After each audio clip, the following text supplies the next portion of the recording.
about it day and night. I feel like a king, oh yeah. And baby, can't help but stand. Such a rush, baby. Ladies and gentlemen, guys and dolls, cats and chicks, you're listening to Viva ENT. I am Johnny the Capo, your host, and I'm here with my co-host, Mr. Hey, it's Devin the Dude here. Devin the Dude. Very cool. And, of course, the greatest producer in all the world, Mr. Hey, it's Eric. CC Rider! Yeah, not too bad. Yeah, that was a good one. Well, I want to tell the listeners that you guys are doing the show in Bellevue, Factoria / Seattle, and I'm at Ocean Shores on my remotely joining you guys. And, of course, we got a great show for you today, ladies and gentlemen. We are featuring the hits from 1990, Part 2. And, of course, we left off at number 17 last time. But I want to go over some of the things that happened in 1990, which I don't think we got a chance to go over on Part 1. Yeah, we'll cover some 1990 facts here. Absolutely. Let's set the scene as we go back in time. Back in time. To 1990. Well, before we want to mention the group, the Viva ENT Rock Pop and Talk Radio, Rock Pop and Soul Facebook group. Yeah, we're getting stronger by the day. We're almost 1,200 members strong. And yeah, it's a great community. Come join and talk about your favorite music, and it's a booming community. Yes, too, and of course you have your YouTube channel, Devin. Tell our listeners about. Oh yeah, Devin Creisler Studios. It's a lot of local band footage from my many adventures as the Dude, and then Viva ENT Studios. It's where the radio show is found and Johnny's music. Yes, and also you can also find our radio shows on the group Viva ENT Talk Radio, Rock, Pop, and Soul. Shall we go back in time 31 seconds ago? 31 years ago, 1990? Yeah, a little bit more than 31 seconds for sure. So you guys want to start with some of the topics, or do you want to go right into the charts? What do you got going? Well, I got some facts here. Like March 28th, the Go-Go's reunite to play a benefit concert. That was pretty cool. The Go-Go's a very popular female band of the time, and they really made their mark in pop history, and they were great. They actually were great. There was some in 1990. There was some tragedy in 1990. For instance, Gloria Estefan was in that horrible bus accident, which messed her up pretty good for quite some time. Yeah, and then go ahead. That was March 20th, like a week before that. Yeah. And then of course, go ahead, Devin. Oh, she's broke some bones in her back. So yeah, that was too bad. Yeah, that was a pretty serious accident, and she's lucky to have survived that as well as she did. And then of course, Billy Idol was in a motorcycle accident. That's too bad, but what really is sad is August 27th when Stevie Ray Vaughan is killed in a helicopter crash. He was only 35. The guy, 35 years old, gone way too soon. And, I'm scared to death to ride in a helicopter. I probably never will. Or a small plane. So those are kind of my two things that I won't get on a small plane, and I'm not going to get in a helicopter. Yeah, not with a storm like this. Yeah, it's stormy today. Yeah. So that's a horrible tragedy to lose a great talent like that. He was really, really admired and respected by fans and his peers for his guitar style he was different from everybody else, and he had a great style, great voice, great guitar playing. And then with Billy Idol, it kind of messed him up from getting a break in the movies, because he was supposed to star in the movie The Doors. That I think he was supposed to get the starring role, and he didn't get it. And then he was supposed to be set up for another big film. I think it was a James Bond film, and he missed the opportunity on that too. That's too bad. So, yeah, that is too bad, because Billy Idol, another great talent. Any other highlights you want to talk about before we get started on the chart? We could talk about something a little happier. Rolling Stones, Mick Jagger finally married his longtime girlfriend, Jerry Hall, November 21st. Yeah, Mick Jagger, yeah. No kidding. And he was dating her for quite some time before they finally tied the knot. Yep, and it was out in the island of Bali. So. Very cool. Eric, you got something about 1990 to share? No, I was a teenager at the time, officially just a teenager. Very much plugged into music at the time, loving it. Just trying to make my way through the high school years, which, can be tough for everyone, I think. So music was a real salvation during that time. So a lot of the pop hits, I wasn't playing hardcore, but I was definitely well aware of them, because, when we're talking about the number ones of the year, these songs, whether you liked them or not, you were going to hear them, whether, when you went to the store, they'd be playing over the sound system. You turn on TV, MTV would be playing all these in heavy rotation. So you couldn't escape this stuff. And so sometimes it was like, I really don't like that. But then years later, you can hear something again and go, that wasn't so bad. I kind of like that song now, It's just when you're a teenager, it's a little different from, maybe 10, 15 years later, and your music taste may change along the way. Absolutely. You have any favorite albums of that time? Or? Oh, yeah, so many. I think the Electronic, the first album with Johnny Marr from the Smiths, the guitar player, and Bernard Sumner from New Order, the singer from New Order, did a collaboration called Electronic. They released their debut album. That was on heavy rotation for me that year for sure. Loved it. Nice. Cool. Very cool.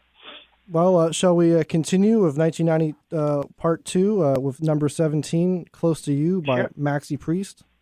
I'm not real familiar with that. I'd have to hear a little snippet of it if Eric's got it ready to go. It's going. Yeah.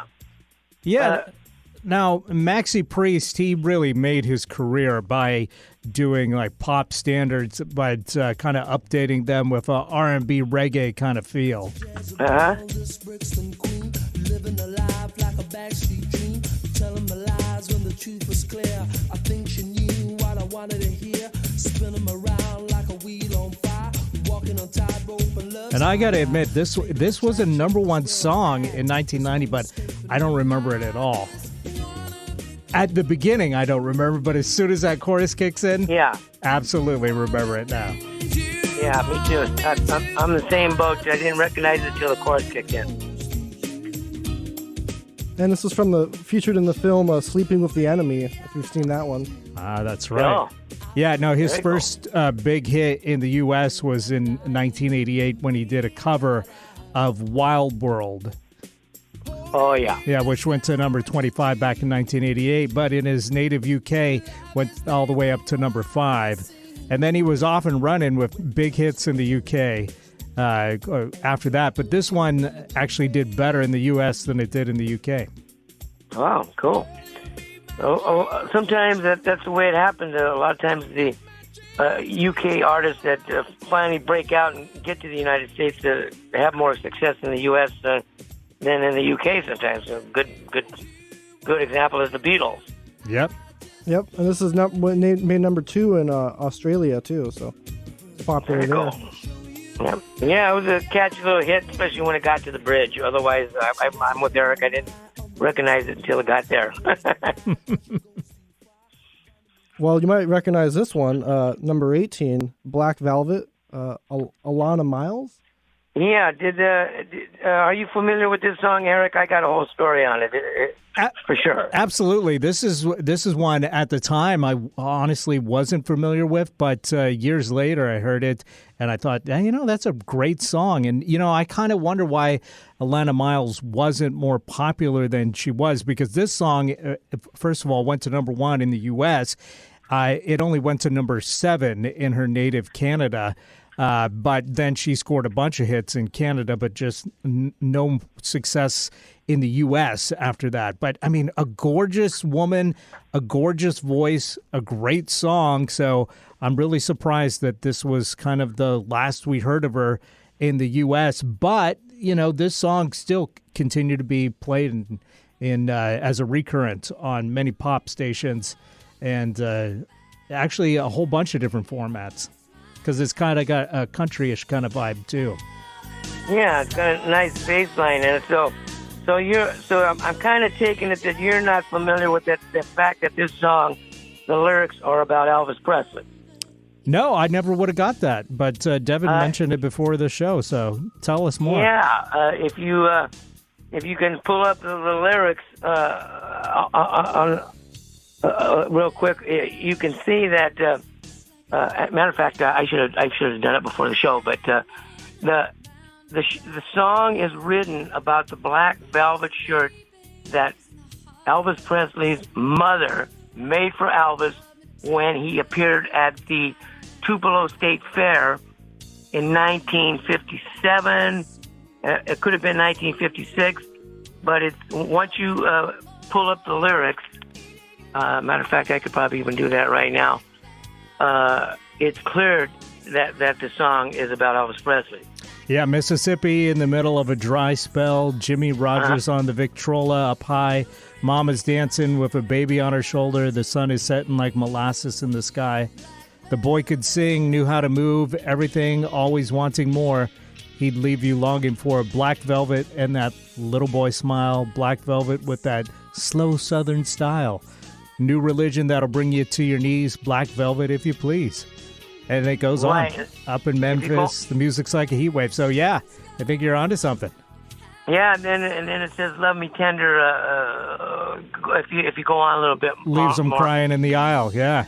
And this would be a great song when you're in Memphis to listen to. Yeah, as a matter of fact, speaking about Elvis, which was one of my favorite subjects, I am going to be in Graceland as early as next Wednesday, possibly Tuesday. So I'm looking forward to my trip, and of course we're gonna do a show from Graceland, Viva ENT Talk Radio, Rock, Pop, and Soul. Listeners, stay tuned for sure. It's just around the corner. Yeah, it's surprising that a lot of people don't realize that song was intentionally, the lyrics were intentionally written about the king of rock and roll. And he was inspired from a bus full of Elvis fans riding to Memphis, attending the 10th anniversary vigil in Graceland in 1987. So upon his return to Canada, he brought his ideas and they collaborated and made that song. And it won the 1991 Grammy for Best Female Rock Vocal Performance and the 1990 Juno Award for Single of the Year. Yeah, and, she was born Alana Biles, but changed it to Alana Miles for rock and roll purposes, I guess. I think Miles is better than Biles, for sure. I agree. I think she made the right call on that. That's catchy. Well, spelled the same except for the B or the M. Yeah, for sure. And this has over 4 million radio plays, so... Yeah, it was a huge hit, and you hear people sing it in karaoke all the time. Yeah, and for such a big hit, really no follow-up success in the U.S., but in her native Canada, she was originally from Ontario, boy, she scored tons of follow-up hits. So I guess... And you're right, she was strikingly good-looking. Absolutely, and when you got that kind of success at home, I guess you don't gamble with, trying to be successful in other countries. You just enjoy your success at home. And, yeah, she probably was so big that she didn't even realize that maybe she wasn't scoring hits in the U.S. This was also covered by Robin Lee and a few other artists. So, yeah, right on. You should play it Well, sometime. moving on to number 19. Release Me, Wilson Phillips back on the charts. Big year for Wilson Phillips. And, of course, they were related to pop stars Brian Wilson and Michelle Phillips, I believe. That's right. Yeah, we covered that on the last show. But, I got to say, I remember Hold On being a big smash. But this one I don't remember quite as well, but it must have been very big.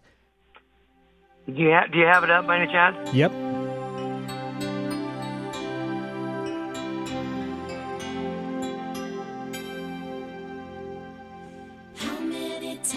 Have I tried to turn this love around? I don't want to give up, but baby, it's time I had 2 feet on the ground. Can you release me? Can you release me? It's not this showing much with me. was same. But I'm sure during the concerts, this was the moment where the fans, held up their lighters in the air and swayed them slowly. Yeah, they had a huge year in 1990, and I'm surprised that I'm not really familiar with this song. Likewise, yeah, because this would have been a really big hit. But again, not jogging any memories this time around for me. Yeah, and I was pretty much on top of the charts at the time when I was in Vegas playing the lounge circuit with my band, and I definitely paid attention to what was on the radio because that's pretty much what I was featuring. Spent 2 weeks at number 1 back in September of 1990. Incredible. and topped the Hot Adult Contemporary chart for a week, and made number 1 in Canada. Right on. Well, the next song, number 20, I do. It was a smash hit, and surprised it's not higher on the charts as far as the top 100 goes. But the number 20 song, "Don't Know Much," and Linda Ronstadt and Aaron Neville was a huge hit. Absolutely. A lot of radio play. I remember this for sure. If you can play a little bit of that, Eric, that would be cool, so our listeners can get reunited with this one. Yeah. I don't know much, but I know how to love you. Of course, Aaron Neville vibrato. Yeah, Aaron Neville, one of the Neville brothers, who, the Neville brothers didn't score a lot of big hits, but they had a huge following and were very popular. And, of course, this had been a little while since Linda Ronstadt had scored a hit, so them teaming up was really kind of a dream team. They made a Linda seemed to just pop up, throughout the decades, here, there, and everywhere, just to showing what a talent she was and what a great sense she had for what she wanted to do musically. Yeah, this was a cover of a Barry Mann song, who scored a minor hit of it, version of it in 1980. And Bette Midler also did a version too. Oh, very cool. What Aaron Neville always struck me. It was interesting that he had this very kind of high-pitched, very kind of soft, almost feminine voice. But the guy he kind of looked like a football player. Really. Big guy. Yeah. Kind of I won't say he was a little rough looking. He's kind of ruggedly handsome type of guy. Absolutely, yeah. Yeah, I mean, famously has a birthmark above one of his eyebrows, and he's a bigger gentleman, and he's got a tattoo on his face. So he looked like kind of a big tough guy, but then he'd sing. And he had this like kind of, soft as marshmallow voice. So it was a really interesting, striking kind of combination. And I used to joke that the guy from Dead or Alive, Pete Burns, and Aaron Neville had somehow accidentally switched voices because Pete Burns from Dead or Alive was a very feminine man, but had this really deep baritone voice. And then Aaron Neville was the opposite of that. Very masculine, but very, soft voice. Like Freaky Friday. Well, for our listeners that may not remember, Aaron Neville scored the big hit to Tell It Like It Is. That's right. Yes, that was a big hit for him. Yeah. And this is off a triple platinum album, Cry Like a Rainstorm, Howl Like the Wind. Kind of like what's going on. A good album for the storm that's hitting us. Yeah, you're storming and I'm storming. I'm 150 miles from you. Big storm. Indeed. Now the next song, number 21, I have to listen to that one too. Jeez. All Around the World, Lisa Stanfield. I do. Yeah. I definitely remember this one. All right, let's hear it. But I'll find him somewhere, somehow. I've got to let him know how much I care. I'll never give up looking for my baby. Been around the world and I can't find my baby. I don't know when A lot of radio play. Kind of a cool song. Kind of a really good listening song. And So, from 1989. Definitely. Yeah, she was from Manchester, England, and scored a number of hits in the UK, but not so much in the US after this song. But this song really was a big hit at the time. I remember it being played all the time. And, of course, Lisa was a beautiful woman and had a very distinctive haircut with a spit curl up front that gave her a very striking look. yes, indeed. And this is off her debut album, Affection. And, Very cool. She was nominated for the Grammy Award for Best New Artist.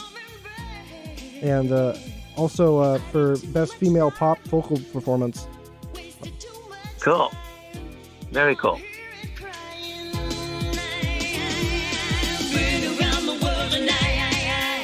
Wow, what a great tag.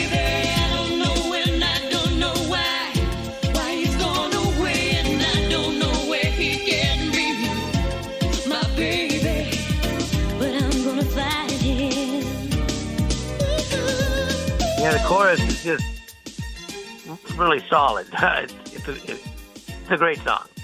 Yeah, the string arrangement definitely reminiscent of Soul to Soul's Back to Life. Soul to Soul around this time also scored a bunch of hits.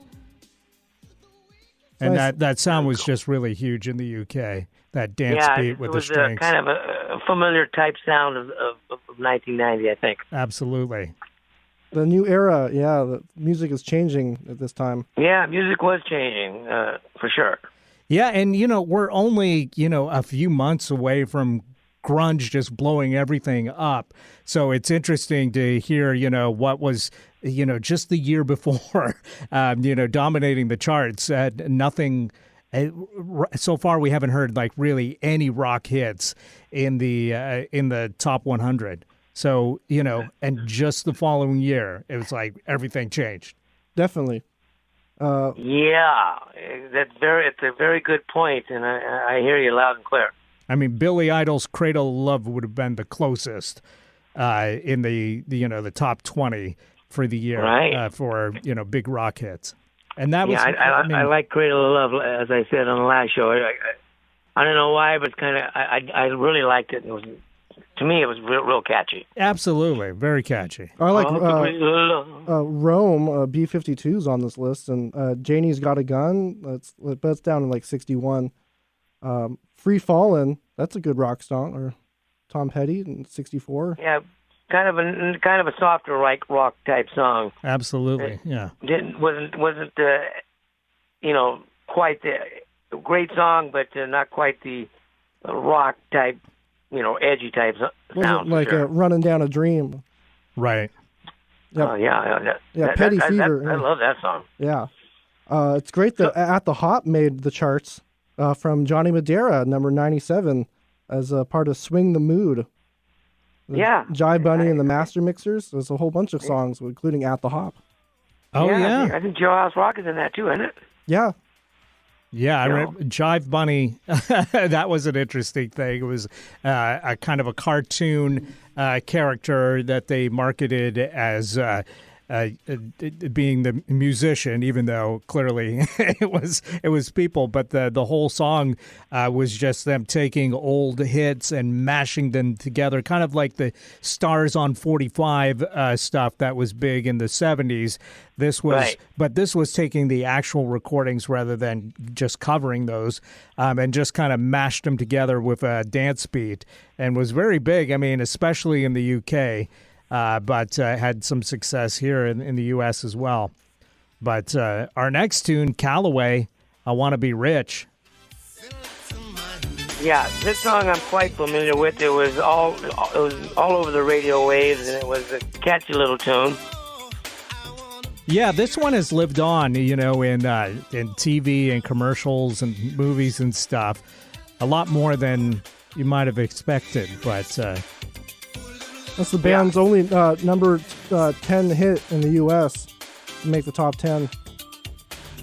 R&B duo from Cincinnati, Ohio, Couple Brothers. And this reached number 2 in May 1990, but it was blocked by Shane O'Connor's Nothing Compares to You. So. Yeah, that was a huge hit. Yeah. I Want to Be Rich was all over the place, and it was a clever little catchy song, and the DJ seemed to embrace it. And as far as I remember from 1990, it was on the radio all the time.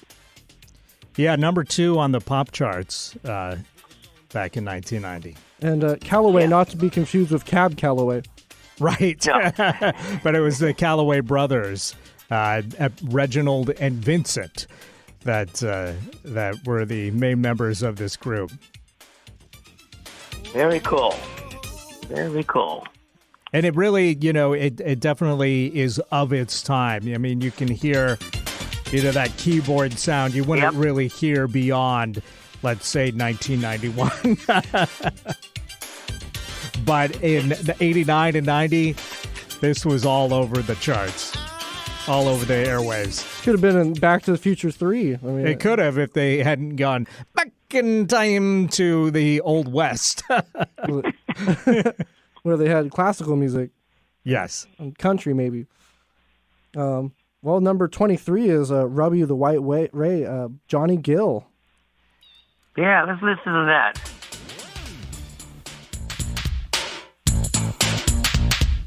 You can hear that Belle Biv DeVoe kind of beat behind this. Like all R&B at the time had that beat. Yeah, I think that bass sound was called Val bass, I think. It was a, sample type sound. It's cutting edge.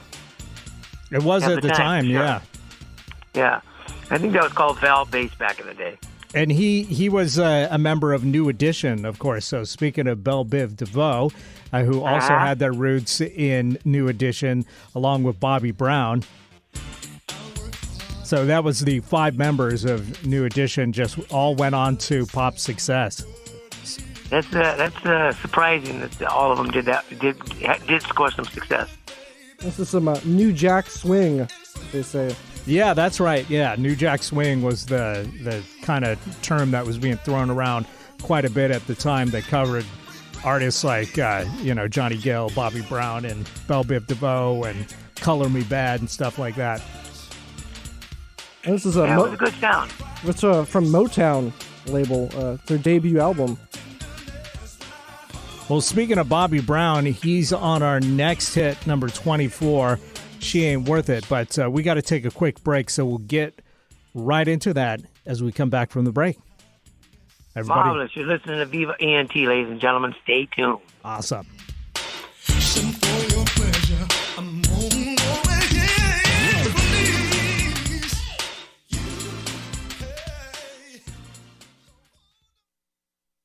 us part of your daily routine. Alternative Talk 1150.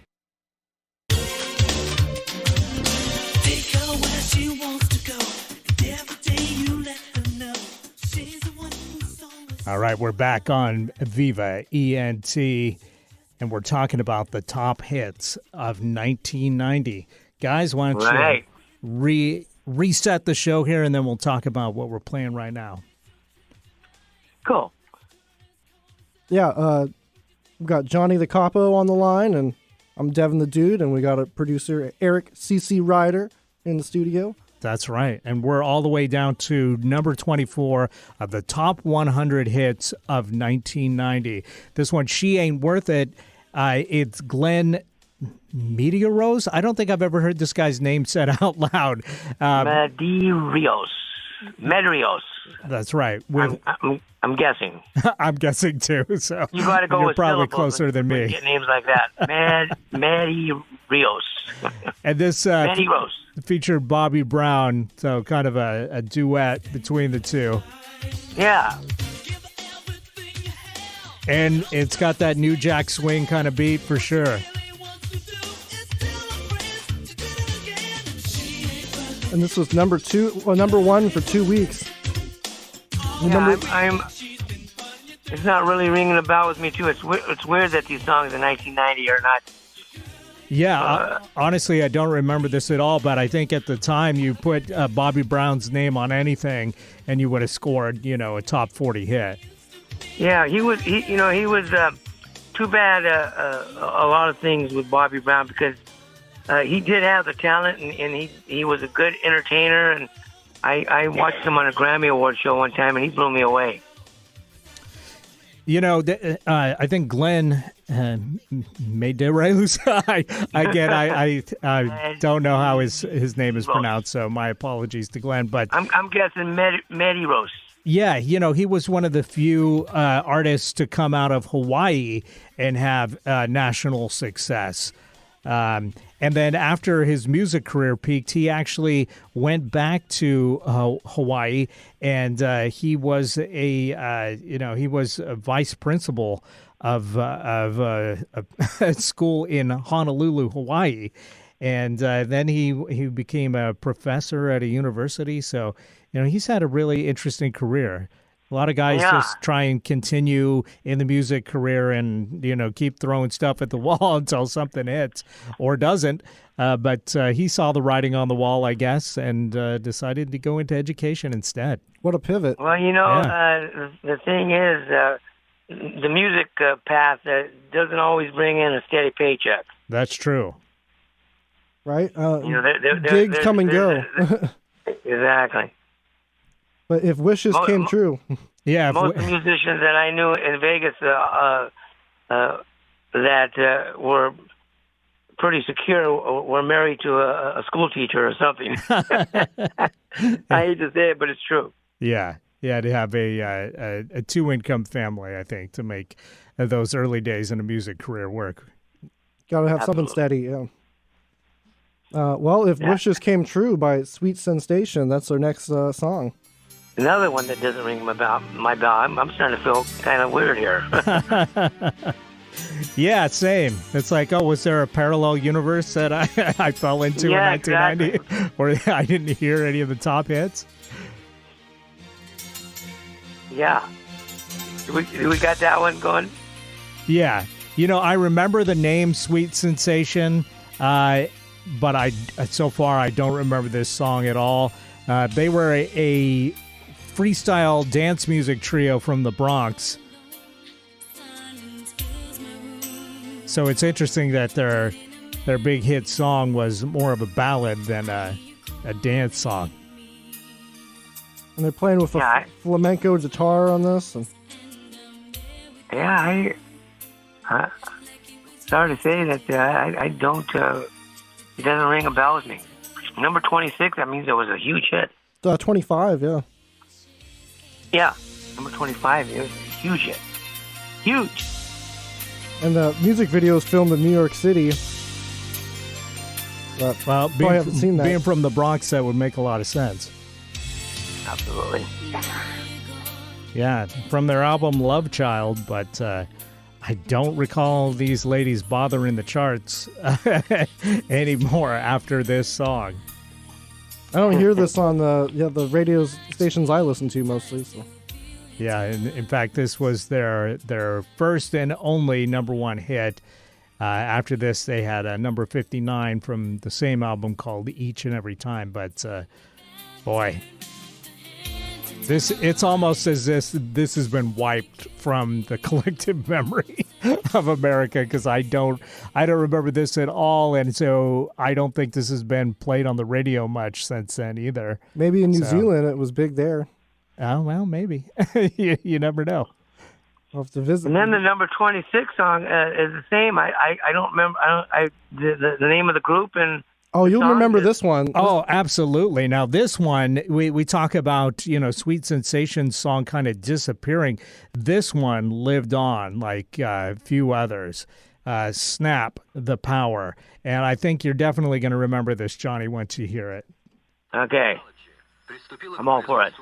It's got kind of a spoken word intro that will jump to the music, though. So this is in movies. Yeah. Oh.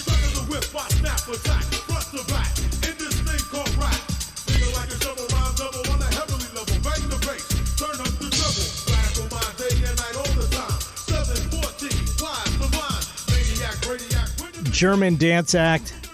And it was around this time where all dance music and really most pop and R&B had to feature a rap break in it. And they would, kind of make pop groups like CNC Music Factory, where they would get a rapper and a diva vocalist to, to pair together and score some big hits. Keep it fresh. Yeah. And, of course, Snap scored The Power, which is what we're listening to, and Rhythm is a Dancer was another big hit for them. Oh, yeah. So that was a rap diva type thing. Absolutely. And it's that I've got the power hook that has lived on like nothing else and made this song so successful over the years. That's correct. There's no question about that. And number one in Greece, Netherlands, Spain, Switzerland, UK, Zimbabwe. But number two behind Vision of Love by Mariah Carey in the U.S. I remember this being featured in the discotheques quite a bit. Nothing sounds quite like it. For sure. Yeah, I mean, there was a lot of Euro disco groups that were, kind of breaking through internationally at that time, like Technotronic and Snap. Big hits, but, weren't necessarily well known to Americans except for hearing, that stuff on the radio. Yeah. For sure. Over 8 million views on YouTube, so, yeah, it's popular.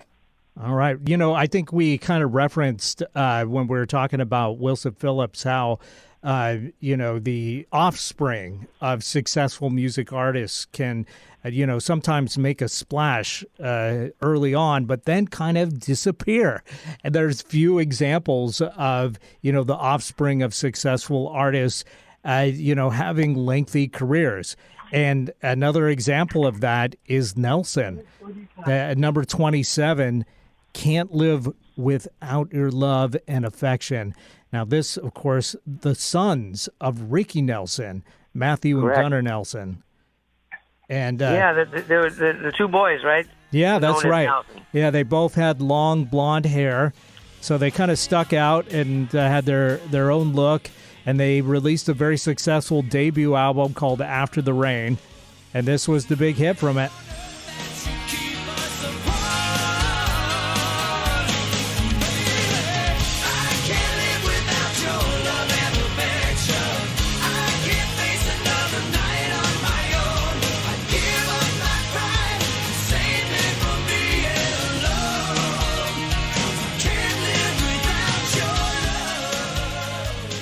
Yeah, they were on MTV a lot with that video, and their long blonde hair, and they were a big splash, and I'm surprised that they didn't go further. Yeah, and they released several albums, but only their first two did well, and especially the first album, the debut, After the Rain, went double platinum. So it was a massive success, but the follow-up records just diminishing returns. But, it's just another case, successful artists has children that go, hey, I can do that. Then they do, and they do all right, like Wilson Phillips, but then kind of fade out. Make a splash, and then... Yeah. Yeah, very few artists, that's what I was talking about Linda Ronstadt earlier, very few artists, last from decade to decade to decade, and most artists, if they have 2 or 3 hits, that's really a big thing. And well, this one was special. Ricky Nelson, the only family to have 3 generations of popular number 1 singles. Yeah, because there's the Nelson family, and then that's Nelson. right. He was the offspring of successful musicians. So like a century of music coming from. You talking about Ozzie Nelson? Ricky Nelson's father. Or? Yeah, Ozzie Nelson. He was the band leader and pretty much directed and produced most of Ricky Nelson's sessions. Yeah, and Ricky Nelson kind of had a similar career too, because he started off very successful and then kind of disappeared from the charts, and later came back, had another hit, and became kind of a legacy artist. But there was a big gap there in success. So there's still a chance for the Nelson brothers to come back with a hit. You never know. Yep. Yeah, Ricky really had a phenomenal success from about 1959 to about 1963.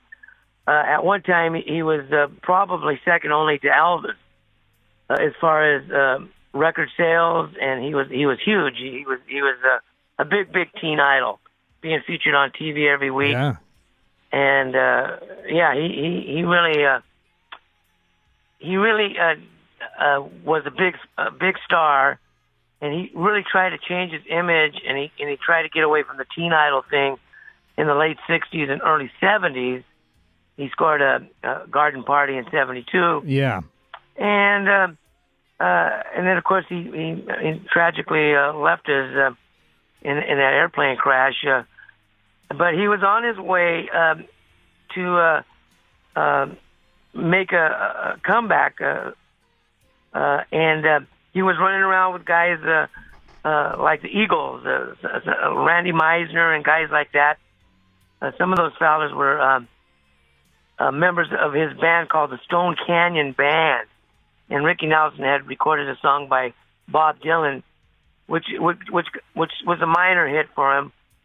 But he was definitely trying to shake the teen idol thing. So I think had Ricky Nelson lived, I think he would have made a comeback. And he might be playing with the Eagles November 5th and 6th at the Climate Pledge Arena, which is coming up. Who's that now? Eagles are playing there next week. Yeah. And then Evanescence after that, which I got tickets for. And Eric Church is there October 30th, and Andrea Botticelli November 3rd. Wow. Very cool. Quite a variety of artists. It's coming back, fellas. It's coming back. Yeah, the Climate Pledge Arena really ties the city together. It's it looks great. I haven't seen it since it reopened, but I'm very happy that live music is coming back to the Seattle scene and all over the country. I was very lucky this year to score as many gigs as I did, being down here in Ocean Shores. It's a summer resort type place, and I was playing almost every single weekend. Yeah, you're gigging like 2-3 times a week. Yeah, it was pretty nice. Right? I'm trying to see 100 shows this year, which I think I will. I'm seeing 3-4 shows a week. So. Wow. Yeah, you're back in action. That's good. Yep. I got to work the Hitman last weekend, but next weekend, on the 30th, Jurassic Down, Lewd and Crude, Noise Pollution, AC/DC tribute band are playing at the Everett Historic Theater. So. Very cool. Come check it out. Very, very cool. How much time we got left, Eric? We have got about 5 minutes left here.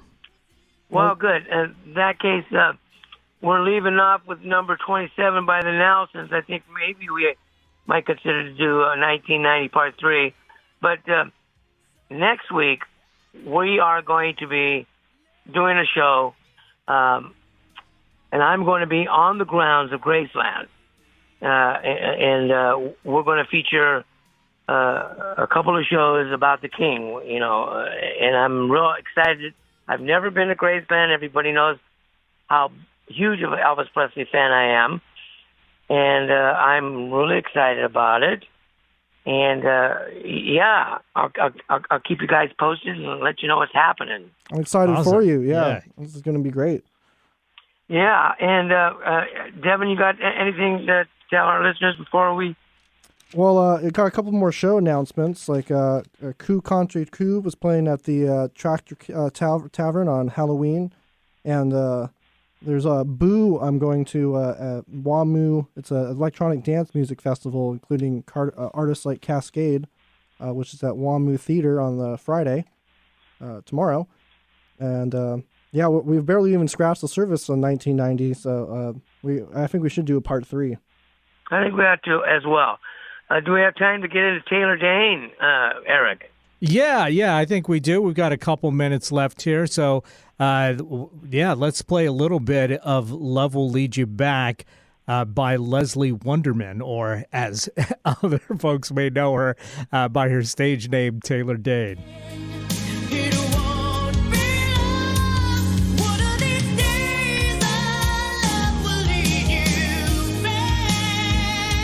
Of course, New York singer, songwriter, and actress, and her big breakthrough was in 1987, her debut single, Tell It to My Heart, which was a massive hit. But this was a big follow-up for her, and Prove Your Love and I'll Always Love You were other big hits for her, too.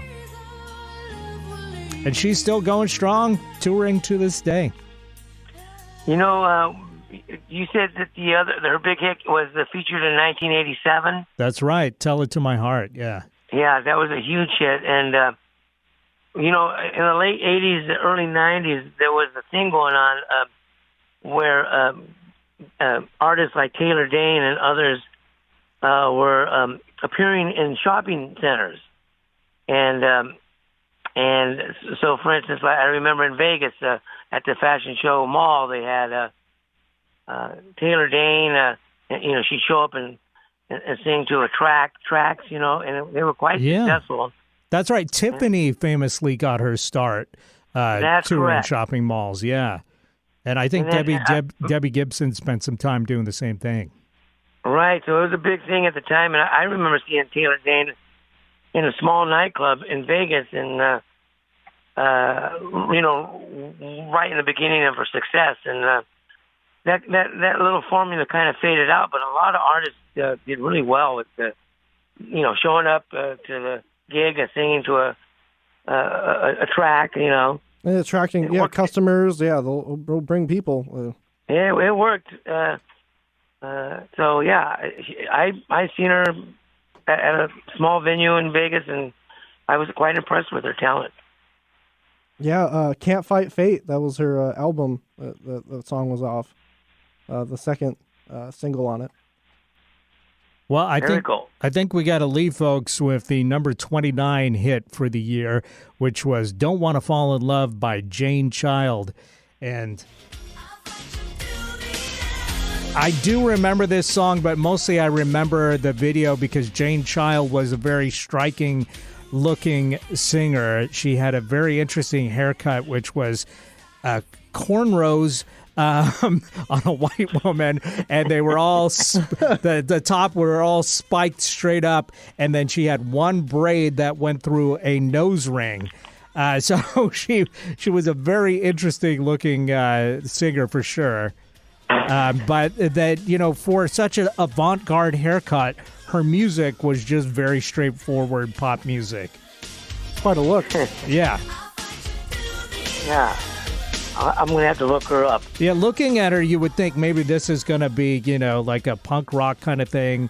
But nope. When you hear the record, it's very straight up pop music. It's amazing how many songs are on the charts that are lower in the lower, in the 40s and the 50s and the 60s that I remember much better than some of these songs that are cropping up in the top 40. Yeah, same. Well, unfortunately, we're out of time, but I'm so looking forward to hearing you come to us live from Graceland. It's going to be a big thing. And ladies and gentlemen, you've been listening to Viva ENT. Thanks to my great crew, Devin the Dude and Eric C.C. Reidar. We'll dig you now and see you later because you are a fine, sweet potato. Thank you so much. Have a great evening, everyone.